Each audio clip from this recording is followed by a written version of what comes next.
এই পৃথিবীতে আমরা সবাই ক্ষণিকের অতিথি। তাই জীবনের প্রতিটি মুহূর্তে ভক্তি, প্রেম, ত্যাগ এগুলির মাধ্যমে আমাদের দেহ ও মনকে শুদ্ধি করার প্রয়োজন। সুখ-দুঃখ নিয়েই আমাদের জীবন। কিন্তু আমাদের মনকে যদি পবিত্র রাখতে পারি তাহলে অবশ্যই ঈশ্বরের কৃপা লাভ করতে পারবো। ঈশ্বরের প্রতি যদি আমাদের অটুট বিশ্বাস থেকে থাকে তাহলে যতই দুঃখ আসুক না কেন সকল বাধাই কেটে যাবে। আর্থিক সংকট, শারীরিক অসুস্থতা, মানসিক চাপ যা কিছুই আমাদের জীবনে আসুক না কেন এগুলি সবই সাময়িক।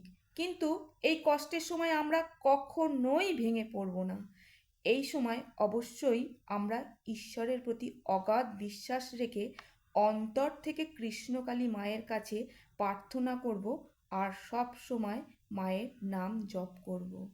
জয় কৃষ্ণকালী মায়ের জয়।